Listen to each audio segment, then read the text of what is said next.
Hi, I'm Debbie Beauchene. I'm the Assistant Director of Residential Life and Academic Initiatives at UMR. Hi, I'm Maggie Blackmon. I am our Community Life Coordinator. Hi, I'm Debbie Katona, and I get to be our LLC Coordinator.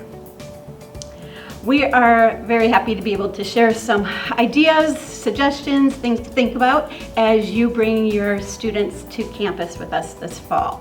What does move-in look like? Maggie, you want to share a little bit about what they can expect? Yeah, so move-in is our version of the Super Bowl. We prep all year long for it, so while it might seem like it is chaos, it is organized chaos, and we will guide you through the entire process.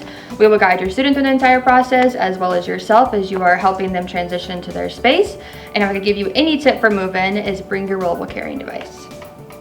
Things on wheels are key. Something that I would share, again, from an emotional side, it's emotional. It's emotional for the students, it's emotional for the families that are bringing them there, and not unlike other major events in life, your student might not respond to things in a typical fashion. They may not want you touching anything to unpack, or they may be so overwhelmed by it, they don't know what to do. My observation is usually it's something you truly did not expect to see them exhibit, but grace and passion, passion, yes, but patience will get you through move-in. A big question that we hear from parents is, will my student find people? And the honest answer is, almost everyone is wondering that when they arrive on campus. Starting college brings excitement, anticipation, and often nervousness, and I'd say that's probably even for you as a parent sometimes. Something that's completely normal though is feeling awkward, unsure, and hesitant at first, of course, but that hesitancy might continue into that first semester. It's something nearly every student experiences, even if it doesn't always look that way from the outside. At UMR, we are focused on helping students build meaningful connections, not just busy schedules or surface level involvement. Most students are actively looking for connection, even if they don't say it out loud. It's human nature. We always want to connect with someone. Early social experiences may feel uncomfortable or uncertain. You don't ever walk into a new room and automatically have a place. Rejection or uncertain invitations happen, they're not personal. What matters most is not how quickly students find friends, but whether they keep showing up, staying open, and trying again. So it's intentional. Students don't have to wait. We don't want them to wait for friendships to just happen. And those connections will grow from simple, everyday choices, especially early in the semester. The first 6 weeks are critical. There are things that you can encourage your student to engage with or ask if they've engaged with, like. Here in Res Life, we constantly have something going on. At the beginning of the semester, all first-year students and transfer students participate in something called Raptor Ready Week. A plethora of Ready Raptor Week events, including resident hall programs. Some examples from the past have been bingo. We've done some introducing floor events. They're always a really big hit for our residents and just another way for them to get involved and meet people not only on their floor, but in the building that they're living in. Maggie did a great job sharing some of the residential life experiences that your students will have the opportunity to participate in. Another key part of their experience as a first-year student is our Living Learning Community program. Debbie can share more about that. This year, our LLC community mentors will be participating in the Raptor Ready Week orientation with our first year students. They'll be in the classroom with them, teaching them all about how to be a UMR student. So they'll be directly engaged with your student, which is very exciting because they'll also be living on the floors with your students this year. And so they can engage on the floor with certain activities based on our LLCs because we have 14 of them this year. So it's very exciting new programming. So as much as we've been talking about making connections, talking to building friendships, engaging in the opportunities, you might hear your students say, I don't know where to go. I don't know how to find X, Y, and Z. Or maybe I'm having this challenge with my roommate and they're expressing frustration or emotions. Some great things that you can ask them are, have you talked to? And there are people, peers that I'll have Debbie and Maggie share about, but also the three of us as staff. We are within residential life, and I would also say if your student is not living in the residence halls as a commuter student, Debbie K is one of their strongest go-to staff persons. Our roles are there to support students individually, how Maggie and Debbie supervise some of our peers that they'll talk about, but we're here as staff to support your students. So you can always say, have you talked to that Debbie person? And if they find one of the two Debbies, they're good. Have you talked to Maggie? Especially in the residence hall, Maggie is a very present, engaged person.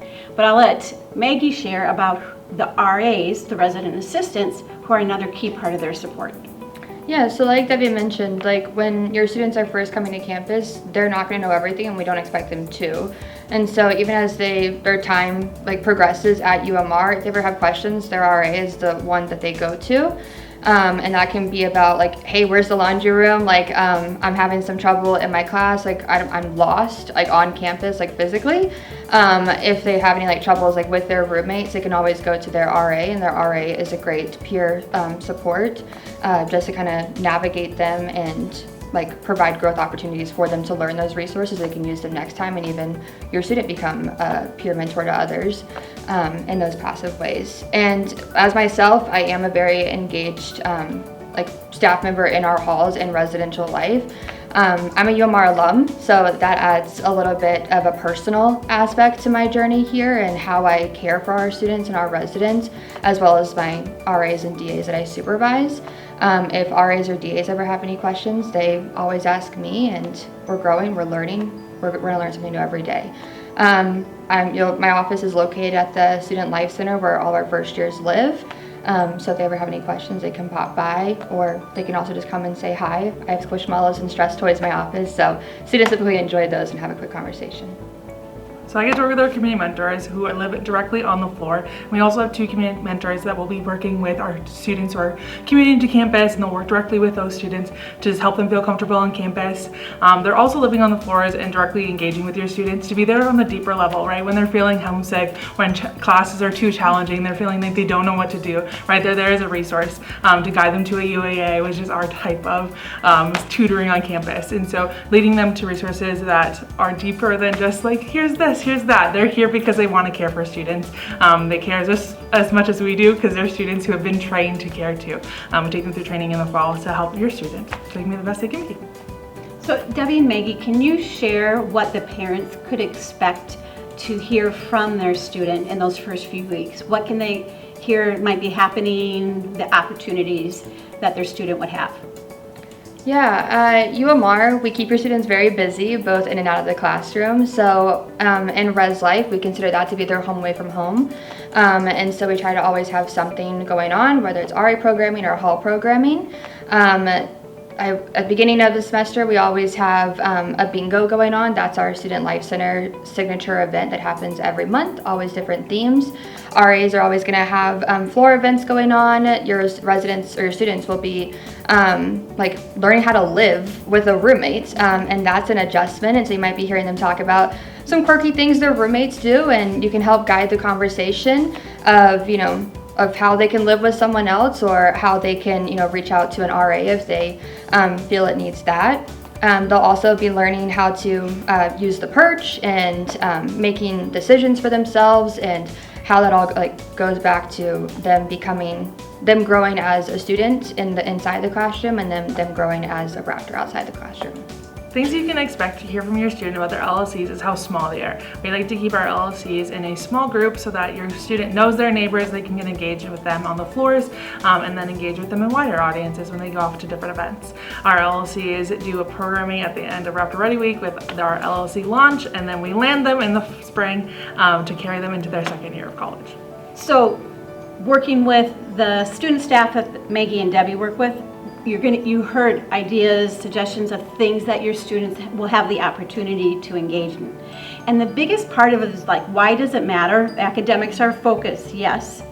But part of thriving on a campus, part of developing belonging is building shared experiences. And to have shared experiences means you engage in them. And that's why you'll hear your student receive from us strong encouragement to go do the things, even if they don't think they'll like it. Some things will be new, some things maybe they've seen before and they're like, no, I didn't like it. But this is UMR. They haven't seen it the UMR way. So we really are going to be focused on, we want to build those shared experiences that they share together. So while I mentioned how we're going to be helping your student be a Raptor outside the classroom, how about we talk about how they're going to be a Raptor inside the classroom. So academics can be one of the best places for connections. Your students are in classes every day, not all day, but for a good portion of their day. And when they're not sitting in a classroom, they are going to be studying for exams, connecting with students. So how do we bridge those two together? We encourage our students to sit near each other in class instead of isolating. You walk into the room, it's the first day for everyone. Let's sit with each other. Let's, say our names. Let's bring it back to the basics and say, hi, my name is Maggie. Can we sit near each other? Can we be friends? Invite peers to form study groups. You'll have multiple opportunities to do that, attending Just Ask sessions, which is our version of office hours with professors, or also having extra study sessions outside of those with your friends. Encourage your students to not just stay in their rooms to study, encourage them to get outside their rooms. Utilize all the spaces they have available to them on campus and off campus, so they're not only building a community on campus, but also with our Rochester community partners. Let's talk about friendships. Maggie, what would you have to share? I would say it's important to remind your students that community isn't built in a day, and community is not measured on how many are a part of your community. College may look very different to what you had anticipated or what you see in movies or what your other friends may be going through at the same university or at other universities. We encourage students to value the individual connections they're building rather than the quantity of connections they're building. And something that I would add as someone who has sent forth 3 now functioning adults and watched their journeys is that don't be surprised if who your student connects with early on. It might become out of convenience or just because it was a natural connection in the moment, especially if it's someone that they know from home maybe. Don't be surprised, but there might be a transition and those friendships change throughout the year. It could just be they discover in living with someone that, maybe we're not as aligned or just as close as we thought we would be, and that's okay.